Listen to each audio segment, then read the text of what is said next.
Hello there. आज हम समझेंगे बुक वैल्यू के बारे में। अब बुक वैल्यू बेसिकली एक वैल्यूएशन कंसेप्ट है जो आपको एक कंपनी का वैल्यूएशन यानी कि उसका प्राइस क्या होना चाहिए एक शेयर के पीछे ये ज़रा बताने में आपकी हेल्प करता है।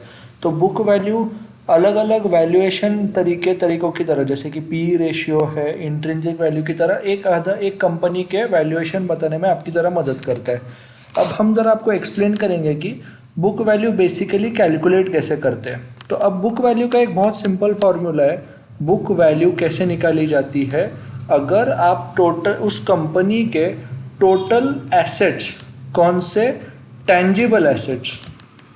अब टेंजिबल एसेट्स में क्या क्या आ सकता है? कंपनी का ज़मीन से लेकर उसका पेंसिल से लेकर स्टेशनरी सब आप ले लो। उसके टेंजिबल एसेट्स में उनके इन्वेंटरीज आते हैं। उन सबको अगर आप जमा करोगे तो आपको मिलेंगे उसके टेंजिबल एसेट्स।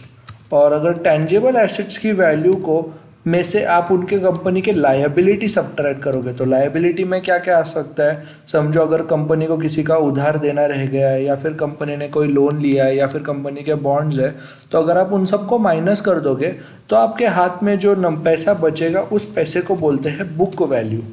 तो अगर समझो एक कंपनी के पास है सारे ज़मीन एसेट्स वगैरह को जमा करके उसके पास है 1 लाख रुपए और उसके पास लोन है 10,000 रुपए का, तो अगर उसके पास हम जितना पैसा बचेगा तो 90,000 रुपीज़ को हम बोलेंगे उस कंपनी का बुक वैल्यू।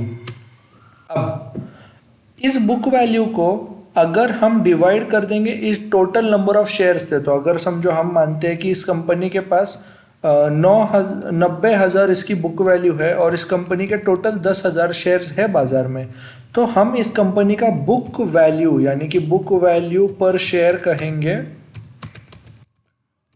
बुक वैल्यू पर शेयर है 9 रुपीज़। तो इस तरीके से बेसिकली इसका बुक वैल्यू पर शेयर निकलता है। अब बुक वैल्यू पर शेयर हमें आराम से मिल जाता है वेबसाइट्स पे। बहुत सारी वेबसाइट्स है जो आपको इसको बताएगी, तो हम एक वेबसाइट सजेस्ट करते हैं screener.in, जो आपको बहुत क्लियर टर्म्स में आपको बता देगा। तो अगर समझो मैं जाऊंगा यहाँ पर रिलायंस इंडस्ट्रीज़ में, तो अगर मुझे रिलायंस इंडस्ट्रीज़ का बुक वैल्यू अगर मुझे पता करना है तो मैं यहाँ पे बुक वैल्यू पे जाऊँगा। सो यहाँ पर देखते हैं कंपनी का बुक वैल्यू है 670 रुपया प्रति शेयर। तो अगर आप देखोगे कि कंपनी का शेयर प्राइस कुछ और है, लेकिन अगर आप ऐसे इसको अगर देखोगे कि कंपनी बेच दी सारी की सारी, सारे फिजिकल एसेट्स बेच दिए और कंपनी के सारे लोन क्लियर कर दिए, तो आपको एक शेयर के पीछे आपको मिलेगा 670 रुपया। सो इसको बोलते हैं बुक वैल्यू। ठीक है। अब मैं क्या करता हूँ, ज़रा इसका बुक वैल्यू पर शेयर ढूंढने का कोशिश करता हूँ। यही बुक वैल्यू पर शेयर है। अगर मुझे रुपए में बुक वैल्यू अगर ढूंढना होगा तो फिर मैं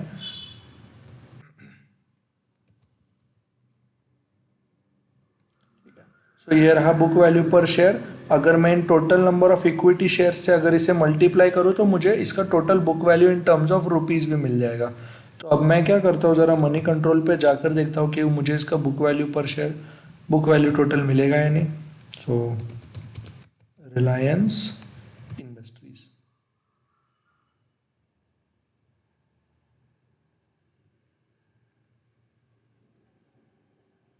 रिलायंस इंडस्ट्रीज़ के फाइनेंशियल्स, और मुझे चाहिए इनके बैलेंस शीट की इंफॉर्मेशन।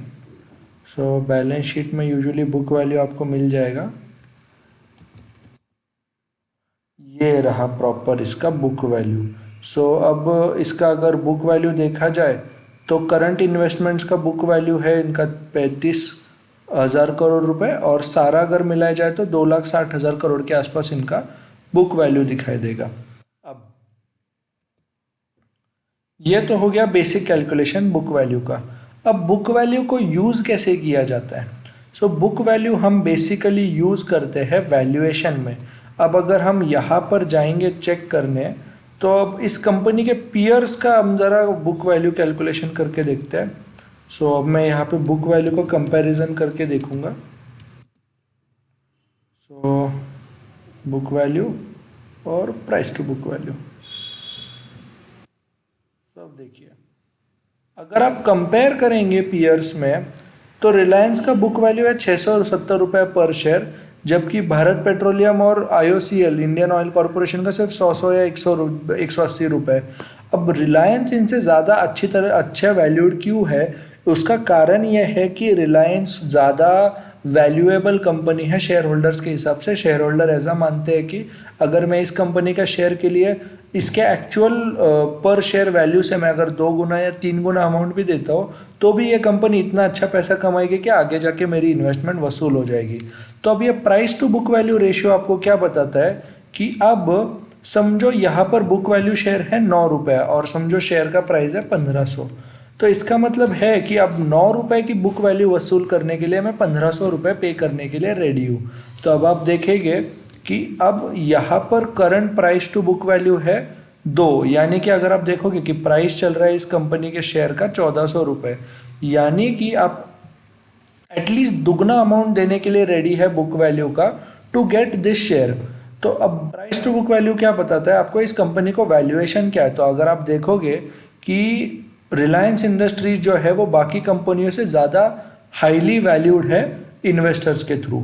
अब यूजुअली बुक वैल्यू अगर बाकी कंपनियों के प्रीमियम में मैक्सिमम 1 टाइम 2 टाइम ज़्यादा रहेगा तो ठीक है, लेकिन अगर कंपटीशन से 10 गुना 20 गुना ज़्यादा है तो आप कह सकते हैं कि कंपनी बहुत ज़्यादा ओवर वैल्यूड है, और कंपटीशन से कम है तो आप कह सकते हैं कि कंपनी थोड़ी बहुत अंडर वैल्यूड है।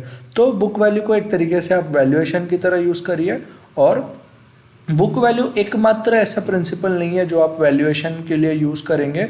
इसको आपको हमेशा पीई रेशियो या इंट्रिंसिक वैल्यू के साथ जोड़ना ज़्यादा हेल्दी रहेगा। ठीक है, सो बुक वैल्यू इतना ही इजी कंसेप्ट है।